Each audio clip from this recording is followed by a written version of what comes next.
Hello and a very warm welcome to the brand new edition of To The Point. I'm Kriti Mishra, and on today's show, I have with me Secretary of Department of Biotechnology, Dr. Renu Saroop. Dr. Saroop, welcome to Raj Sabha Television. Thank you, Kriti. A pleasure speaking with you. Biotechnology department is one of the departments leading the war against coronavirus, ma'am. The COVID-19 pandemic has brought a new sense of urgency to innovate and also for vaccines. Where does India stand today, madam? So, as you rightly said, we've all suddenly been caught by this coronavirus pandemic, and our scientists in India, like other scientists across the globe, are all poised to take up this challenge. They've all come forward, and in each of the aspects, whether it is diagnostics, whether it is therapeutics, whether it's vaccines, or any other medical equipments that are required, all the healthcare solutions, our scientists are all geared up to take this ahead. And we have across the country multiple agencies, multiple research groups, both public and private. And this has actually been a wonderful opportunity where we've seen everyone coming together into the form of a consortium. Everyone coming together from the academia, from the startups, from the industry, and of course the international collaborations. You talked about the consortium, Dr. Saroop. We understand that DBT has called for COVID-19 research consortium. What is the latest on development of diagnostics and therapeutics? So this DBT Research Consortium, as we have put it out, is basically what I was just talking about, getting together everyone to collectively come and find solutions. So we are looking at it from different angles. One is, over the last couple of years, and here we have to recognize the foresight of our government, in which we have really built a wonderful platform. We have created a very vibrant biotech startup ecosystem through our public sector BIRAC. We have been able to support, and we've actually got a national biopharma mission which was supported 2 years back. We also launched, along with CEPI and in CEPI component, which is the Coalition for Preparedness for Pandemics.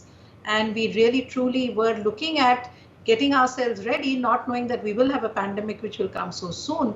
So with this foresight, the government has created these platforms. And we could now very quickly and rapidly get our researchers to come forward with whatever they were doing to be able to find solutions for COVID. And in this, as I said, for diagnostics, there are a large number of diagnostic development which the startups have done. And it's very interesting because today we are now at a position where we feel that very shortly we will be able to indigenously manufacture the kits for our own Indian population. We also have been able to look at different types of kits, whether it's the RT-PCR, whether it's the antibody kits, and research has already begun on the antigen-based kits as well. For the therapeutics, we are looking at different components of it. It's the drug repurposing, looking at antiviral drugs. We are looking at monoclonal antibodies, which is again a very important therapeutic that we look at. The plasma therapy, which you're talking about, there are groups who are looking at the plasma therapy. And another interesting component we're looking at, and that is the phytopharma component. So looking at the phytopharmaceuticals and seeing the value which these compounds have to be able to look at it from the therapeutic viewpoint. And then, of course, our vaccine development is also one of our major efforts which we are doing within the country, but also through our global collaborations. Absolutely, ma'am. You mentioned testing kits. We saw the kind of problems that we had to face with the imports of such kits. What's the way ahead? What's the roadmap for developing such indigenous testing kits? So as I said, the solution for this is now to be totally self-reliant, and we are already working in that direction. We have today a large number of those which have been cleared by the ICMR, Indian manufacturers. And in fact, the number keeps changing each evening when the validation centers release it out. So I wouldn't really have the last number now, but it's definitely more than 12 or 14 of them which have been cleared. They have all started their manufacturing activities. The PCR is immediately important, the PCR kit, but as I said, even the antibody kits, they have been produced by our indigenous manufacturers. What we have done from the Department of Biotechnology, we had already supported a major incubation center at the Andhra MedTech zone in Visakhapatnam. We have now set up a DBT AMTZ consortium, which is a platform which allows small companies to go and do their manufacturing there. So we have a large number of these small startups who are actually making use of this manufacturing capacity which is being made available to them. And the numbers that are being put out right now is that from next month, from the month of May, we will have capacities to the tune of about 10 lakhs per month of indigenous kits to be manufactured. And we will sort of ramp this up as we go along. We are also taking action to make sure that all the components which are required with these kits, all the reagents which are required, because that dependency also should not be on countries outside. One is, of course, it makes us own self-reliant. And the second is, in this period of lockdown, it's very difficult for us to get the supply. So we don't want any disruptions in the supply chain. And the third most important point is, this is a corona war which is globally there today. So every country would have a need for their own reagents, for their own kits. So obviously, giving it to other countries, we may have delays. So we've also worked up another consortium where small companies and startups who were anyway making reagents would now start preparing reagents for the COVID testing kits. So all that has been lined up, and we are hoping very soon. The indigenous manufacturing has already begun actually. So it's already started, they're already started rolling out, but we will be able to meet our own indigenous supplies in the next couple of weeks. That's a very pertinent point that you're making, Dr. Swaroop, that self-reliance is the way ahead. But talking about this global fight, we understand that India has also formed a high-level task force on research on coronavirus to develop vaccine, of course. And how are we coordinating with the international community on vaccine development process for COVID-19? So this high-level task force which has been set up, and it's co-chaired by the member Niti Aayog and the principal scientific advisor. And we have all the various ministries and departments who are engaged in this from the science side as a part of this task force. The whole purpose is to bring in the convergence to try and see what are the immediate actions which need to be taken.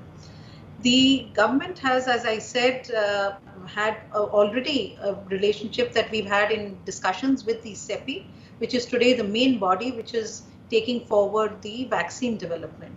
And CEPI was formed a couple of years back with India being part of its initial discussions. And today we are in partnership with them. The Department of Biotechnology, as I said, launched the IND-CEPI last year. We have an engagement strategy with CEPI. That is, any of the funding that they put in for the Indian companies or the Indian researchers, we would come in and do part funding.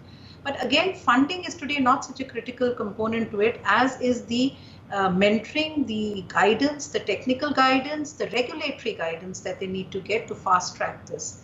So through these international networks, we get access to a lot of this international expertise which is available. Similarly, the Department of Biotechnology has a very long-standing relationship with the US, and we have over 30 years an Indo-US vaccine action program. The first vaccine that came out indigenously from our department, the rotavirus vaccine, the inventor of which was our former secretary, Dr. M.K. Bhan, who we lost very recently, and we do miss him at this point. They have actually been able to give a lot of guidance to our vaccine development work. And for this COVID also, we are in continuous dialogue with them. We are having continuous discussions with them. We are likely to have their meeting also very shortly, virtual meetings, of course, to be able to guide our researchers. This also facilitates the international collaborations that we do. It connects many of our researchers with other global researchers, especially in the US, in Europe and other countries. We also are in discussion and engagement with WHO, and we are part of their discussion group. Our scientists are with them to develop the protocols for the solidarity trials which are being planned out. Absolutely, ma'am. That's another important information that you gave out. But also talking about other clinical cohorts, how would India create such cohorts focusing on long-term follow-up of people for better understanding of this particular disease? So I mentioned about the National Biopharma Mission, which was launched about a little over 2 years back. And that again tells us the foresight of our government, of our leaders. In fact, our Prime Minister and the Minister have been with us at each point as we've taken this forward. The whole purpose was to create an ecosystem within the country, which makes us prepared for such emergency situations. Under that, the Biopharma Mission is working very closely with the Indian Council of Medical Research, and we have already worked towards setting up of clinical trial network sites. So we already have clinical trial network sites which are now being looked at. In fact, we were looking at them for things like dengue and chikungunya because those were the priorities with us till a couple of months back. While those priorities still remain, we do have to continue to address those, but the expertise that we have built in those can quickly also be used to bring in the coronavirus vaccine work that we are doing. So we already have a platform. Now it's important for us to see how we bring that into it, and we have a large number of sites. We have a Translational Health Sciences Institute, the THSTI, which is in our NCR biocluster.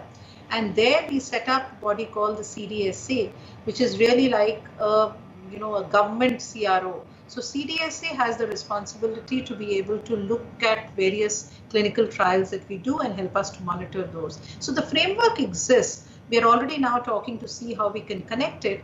And we've already conveyed our intent to the WHO and to CEPI that whenever these solidarity trials for vaccines are planned, India has already become a partner of the drug solidarity trial, which ICMR is taking forward.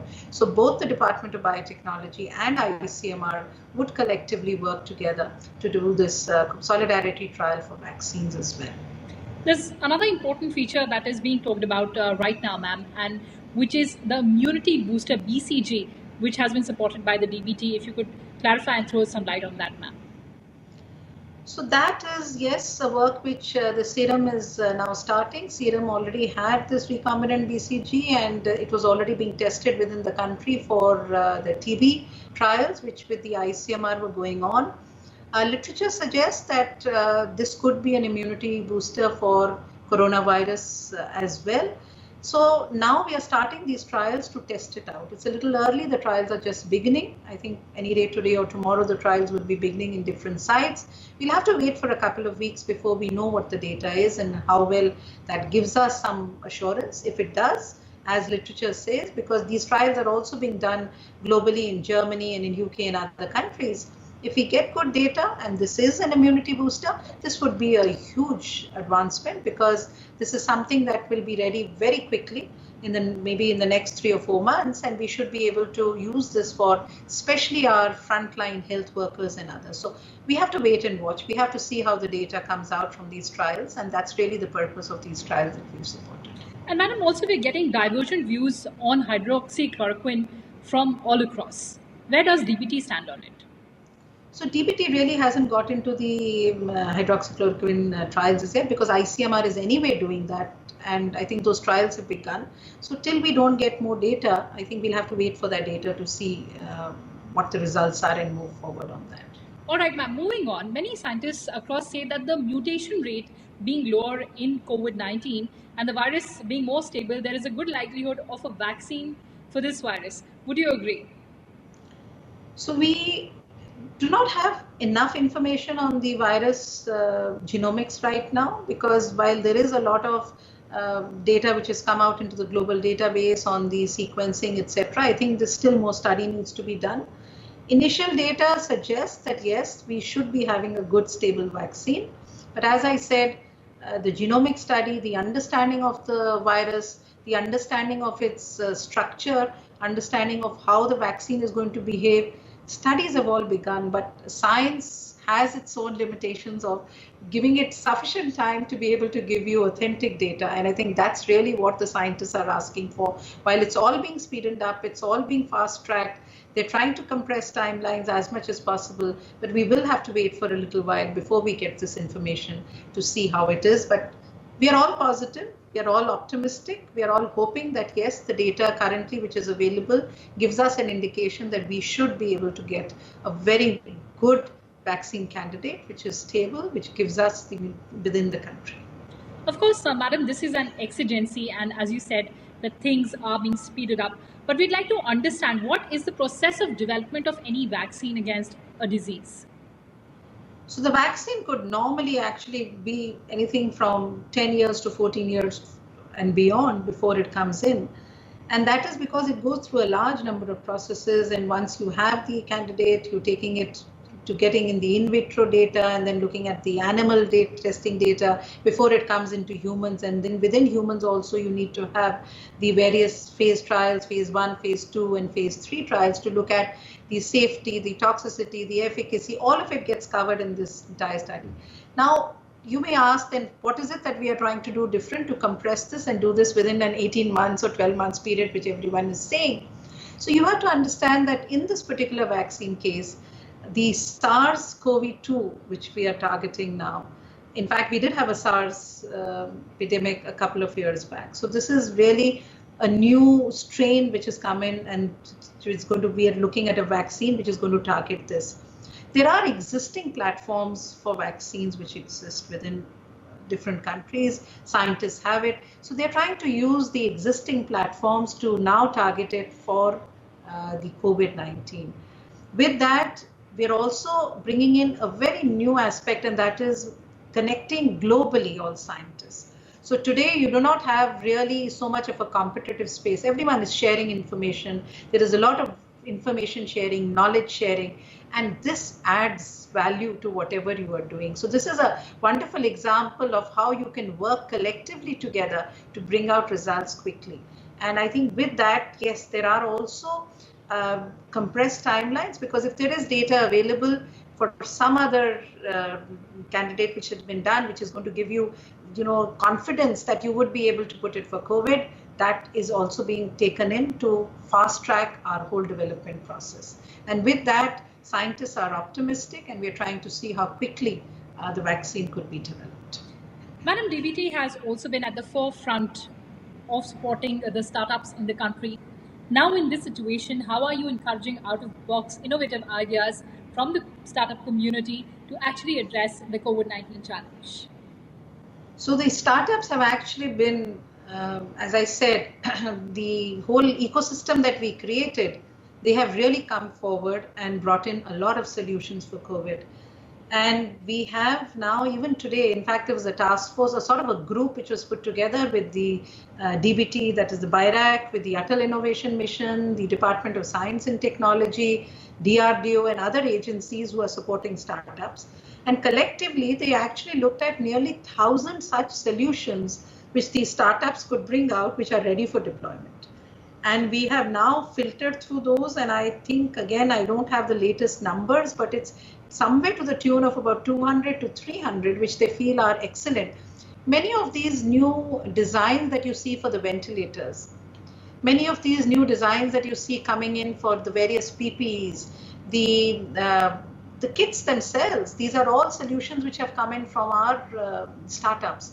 The disinfectants, the sanitizers, looking at other hospital equipment which will facilitate the hospital work in terms of, we have certain equipment which has been made for maternal and child health, and that could be so well used right now. There are some remote monitoring devices which had been developed by our startups. In today's time, it's so important to do in the telemedicine that we are talking about. So they've all come together, and we are encouraging them. We have a group which is constantly engaged with them, trying to see what they have. And this group is, as I said, constantly filtering out their solutions, and wherever it is possible, we are very happy to see that the corporate sector has they've come forward with their CSR funding.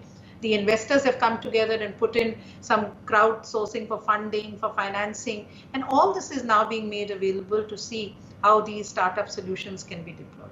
Absolutely, ma'am. And lastly, I'd like to ask from you and understand from you, what are the challenges ahead, and how do you view the post-corona world?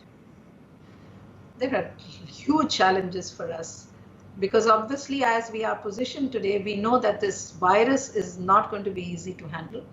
Our government has put in a lot of effort to handle it, and I think the citizen responsibility in management of this disease is going to be utmost.